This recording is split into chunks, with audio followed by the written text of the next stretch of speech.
9 de janeiro de 2026, sexta-feira do tempo do Natal, depois da Epifania. Meus queridos filhos e filhas, muito bom dia, que alegria nos encontrarmos nesta manhã, sexta-feira, sextou, fim de semana chegou, louvado seja Deus, 9 de janeiro, começarmos mais um ano, e aí chegamos já a mais um fim de semana, o tempo que não para, né, gente? Louvado seja Deus, aproveite o fim de semana para poder descansar, conviver com as pessoas, com os amigos, com a família, sempre bênção de Deus. Iniciemos este nosso encontro desta sexta-feira em nome do Pai, e do Filho, e do Espírito Santo. Amém. Leitura da primeira carta de São João, capítulo 5, versículos do 5 ao 13. Caríssimos, quem é o vencedor do mundo, senão aquele que crê que Jesus é o Filho de Deus? Este é o que veio pela água e pelo sangue, Jesus Cristo. Não veio somente com a água, mas com a água e o sangue. E o Espírito é que dá testemunho, porque o Espírito é a verdade. Assim são três os que dão testemunho: o Espírito, a água e o sangue. E os três são unânimes. Se aceitamos o testemunho dos homens, o testemunho de Deus é maior. Este é o testemunho de Deus, pois ele deu testemunho a respeito de seu Filho. Aquele que crê no Filho de Deus tem esse testemunho dentro de si. Aquele que não crê em Deus faz dele um mentiroso, porque não crê no testemunho que Deus deu a respeito do seu Filho. E o testemunho é este: Deus nos deu a vida eterna, e esta vida está em seu Filho. Quem tem o Filho tem a vida. Quem não tem o Filho não tem a vida. Eu vos escrevo essas coisas, a vós que acreditastes no nome do Filho de Deus, para que saibais que possuís a vida eterna. Palavra do Senhor. Graças a Deus. Muito bem, meus queridos, estamos quase terminando esse tempo tão curto, mas tão lindo, que é o tempo do Natal. Neste domingo, com a festa do batismo do Senhor, nós encerramos esse tempo. Inclusive, antes só de começar o comentário do texto de hoje, essa semana surgiu uma polêmica e não foi só uma pessoa que mandou pergunta, foram várias pessoas que mandaram perguntas sobre o ato de desmontar a árvore de Natal, o presépio. Padre, dia 6, é no domingo dia 4, que no Brasil celebrou a Epifania, é no dia 6, que é o dia fixado no calendário geral da Epifania, né, o dia de Reis, ou é no domingo do batismo do Senhor, tal. Eu falei, gente, isso daí não existe algo determinado, né? Não existe algo determinado. Sempre se ouviu dizer que se desmontava no dia de Reis, né? Sempre se ouviu dizer. Agora, se a gente for analisar liturgicamente, o tempo do Natal ele se estende até esse domingo agora. A festa do batismo do Senhor, embora esteja no tempo do Natal, ela já é como que uma transição, né, para o tempo comum, porque quando Jesus foi batizado ele já tinha 30 anos, mais ou menos, né? Então não é um mistério do menino pequeno, do Deus que se fez menino, né? Já era um adulto. Então, eu disse às pessoas, eu falei, não existe nada definido como uma lei eclesiástica, né? Isso daí é uma questão de consenso. Foi a minha resposta, né? Que as pessoas em vídeos, esses influencers, esses youtubers católicos, né, vão causando confusão na cabeça das pessoas em alguns temas assim, totalmente desnecessário, né, gente? Desnecessários, né? Ou seja, desmonta a árvore no fim da semana, por exemplo, hoje, amanhã, uma coisa levar as coisas com mais leveza, sabe? Não vai deixar para desmontar a árvore no carnaval, né? Porque daí já é uma aberração, né? Desmonta no máximo até entre hoje e amanhã. Excelente, entendeu? Muito bem. Nós estamos ouvimos durante todo esse tempo do Natal. É um tempo muito curto, como eu disse, mas muito intenso, né? A primeira carta de São João. E a primeira carta de São João, eu tenho falado a vocês, que é um texto pastoral dirigido para as comunidades, mais ou menos no finzinho do século I, né? Comunidades que precisavam de discernimento, né? Então havia gente que dizia conhecer a Deus, mas que rompia com a comunhão com a igreja.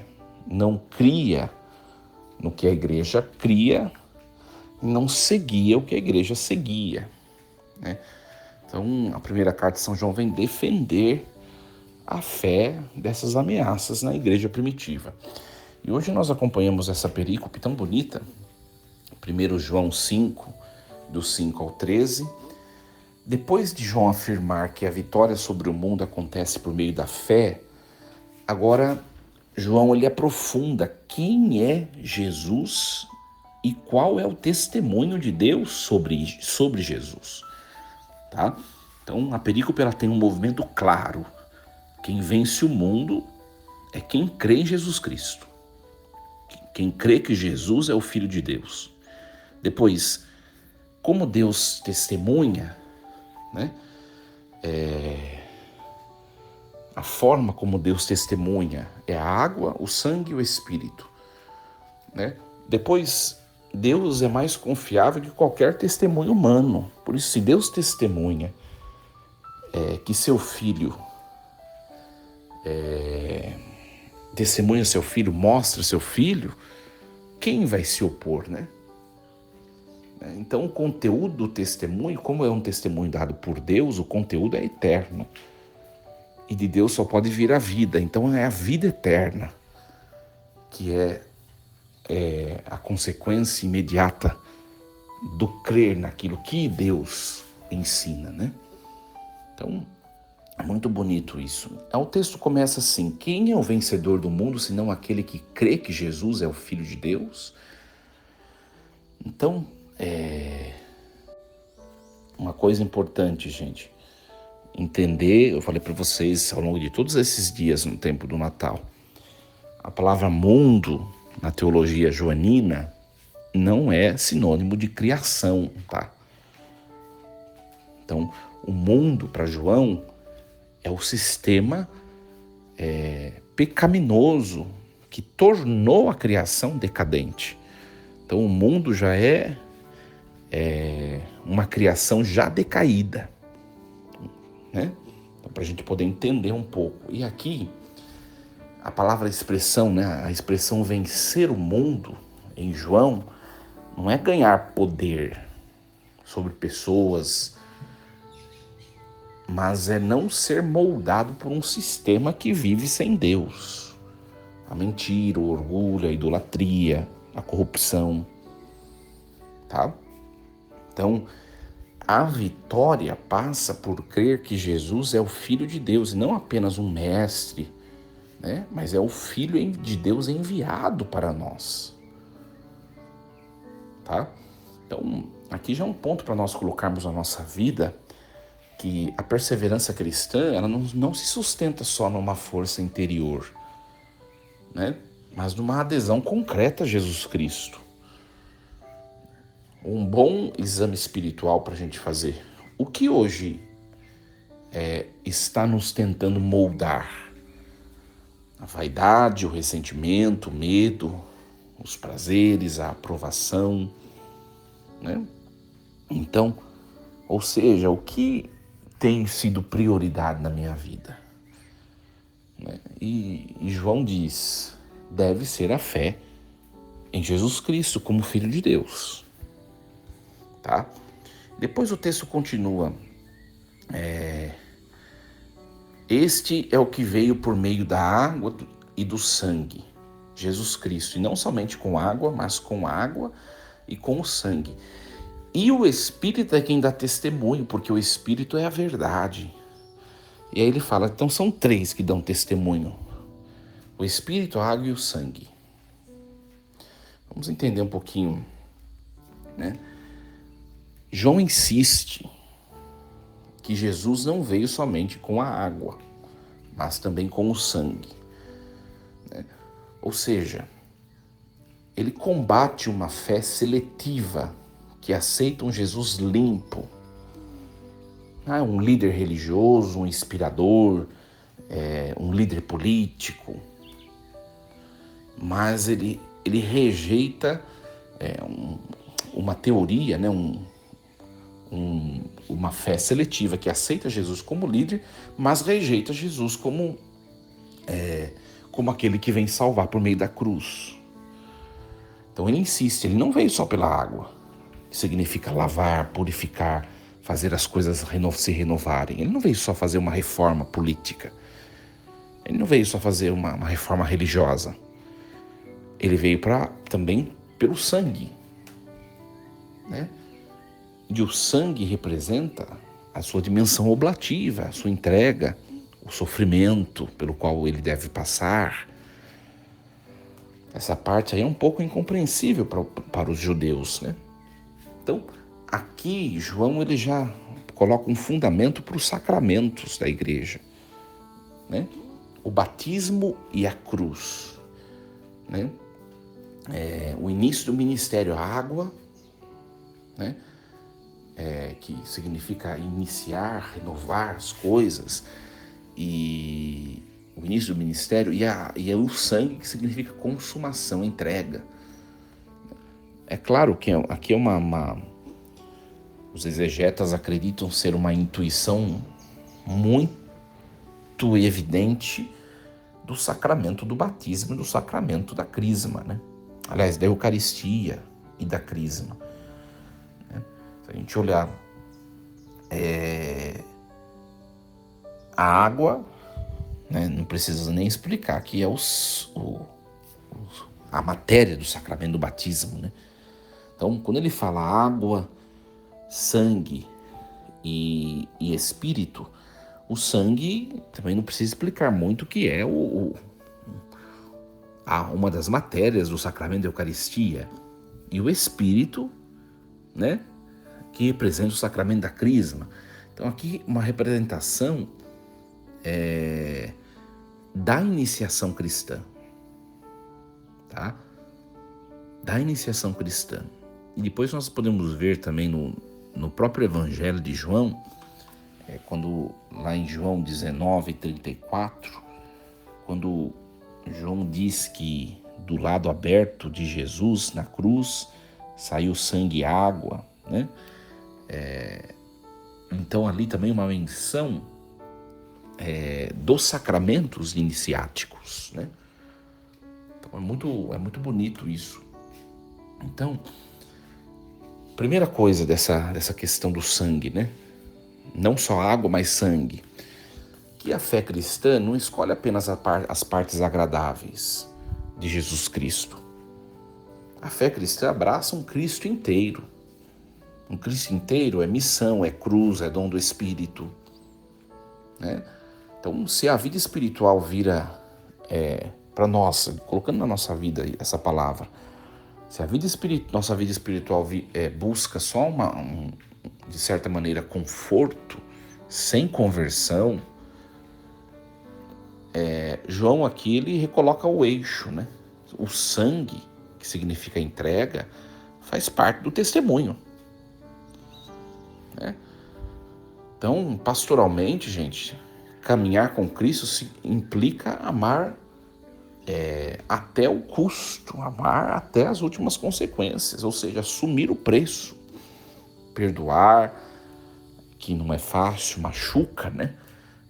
Servir sem aplauso, enfim, tantas outras coisas, tá? Por que João está fazendo isso? Porque as pessoas, por causa das heresias que estão surgindo, estão construindo um Cristo somente pelo interesse delas. E João está dizendo, não, os três testemunhos, os três elementos que dão testemunho é a água, o sangue e o Espírito. Nem só a água E nem só sangue, e nem só espírito, mas a água, o sangue e o espírito. Esse é o Cristo total. Esse é o testemunho dado. Nós vemos que é triste, né? Mas o cristianismo, ele acaba sendo tendente a esse tipo de parcialidade, né?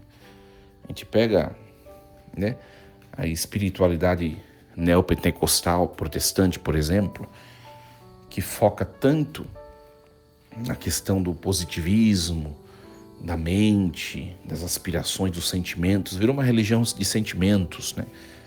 Ou seja, onde não há mais fracasso, onde não há mais derrota, onde não há mais sofrimento, né? Aquelas promessas, né?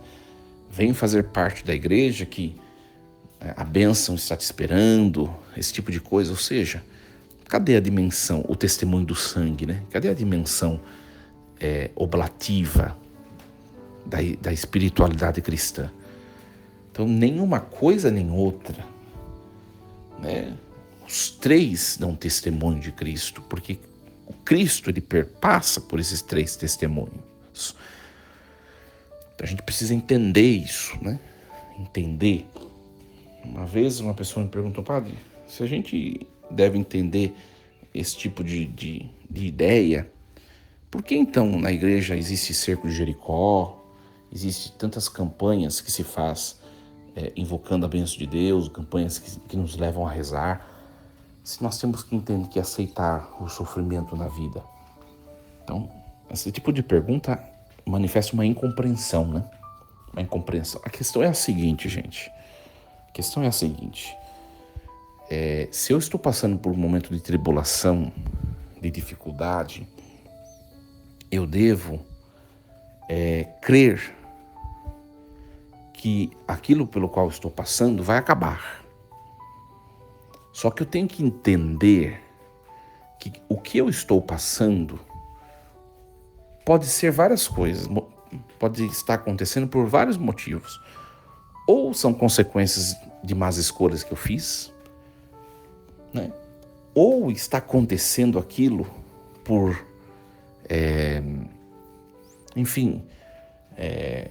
para a purificação de alguém, ou até mesmo de mim. Então já vejo uma finalidade, tá? Ou aquilo está acontecendo e de maneira infortúnia e pode não estar acontecendo, né? Se eu percebo, então quando eu entro nessas campanhas espirituais, eu não entro para me livrar do sofrimento, gente. O primeiro objetivo pelo qual eu rezo, eu entro numa campanha forte espiritual.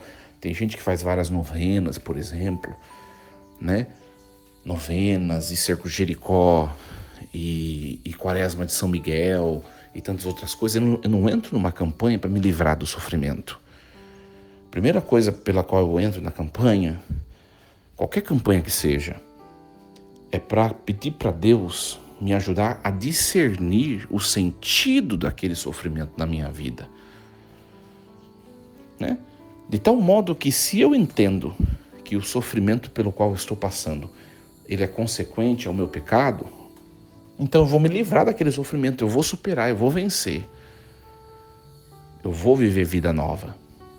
Se eu entendo que aquele sofrimento também é um sofrimento infortuno, contingente, aconteceu, mas podia não ter acontecido, eu também vou pedir para Deus os dons e a força para poder vencê-lo, e acabou.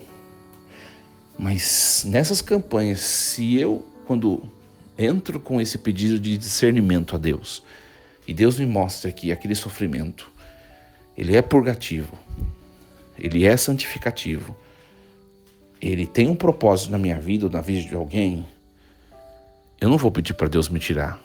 Eu vou pedir para Deus me dar força para superá-lo no tempo devido, no tempo de Deus. Vocês conseguem entender? Aí está a diferença, né, de uma boa compreensão desses testemunhos sobre Jesus Cristo, a água, o sangue e o Espírito. Enquanto a água é renovação, é vida nova, né? É bênção, representa passos a serem dados, né? O sangue representa a missão a ser cumprida, os esforços, as dificuldades da vida, né? As tribulações no meio do caminho.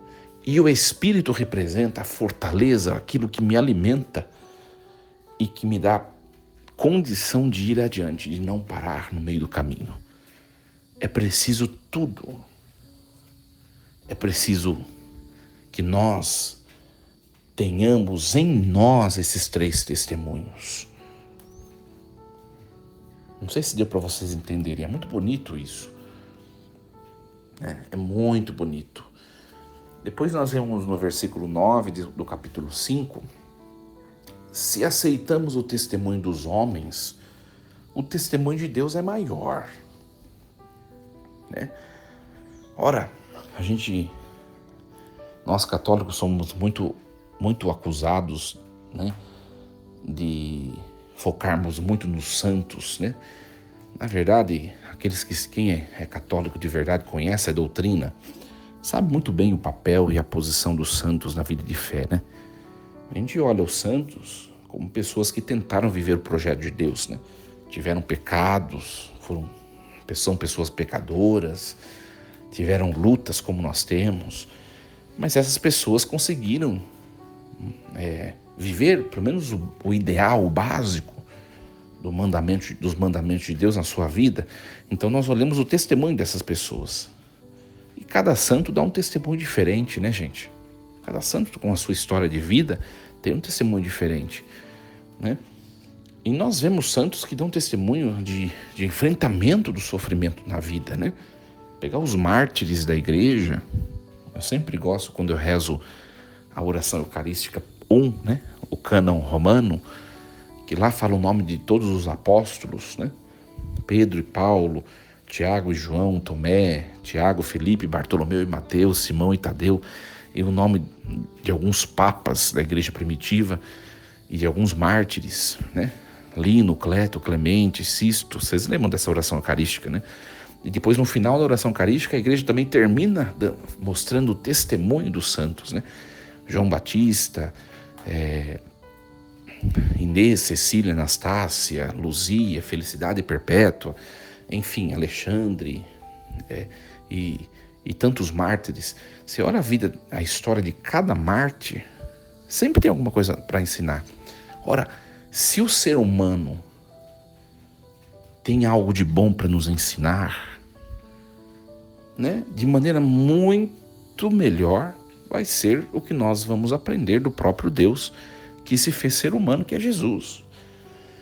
Então, por um lado, se nós olhamos a vida de cada mártir e de cada santo, nós devemos ter um olhar fixado na pessoa perfeita, no testemunho perfeito que é Jesus. Então, Jesus de Cristo é o Filho de Deus que se fez ser humano. E o seu testemunho é o testemunho mais perfeito que existe.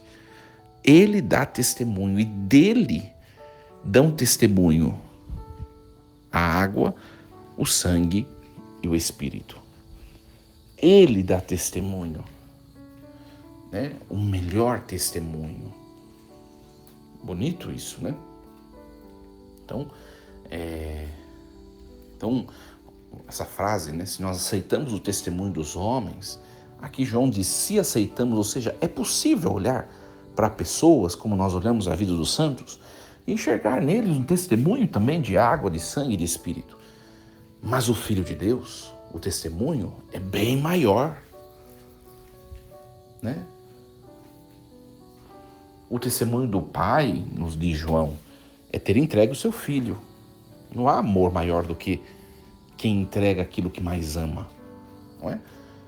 Então, João, ele propõe que quem crê no Filho de Deus possui esse mesmo testemunho. Então, a fé é que vai nos capacitar para termos em nós esse testemunho de água, sangue e Espírito. É a fé, né? É a fé. Muito bem.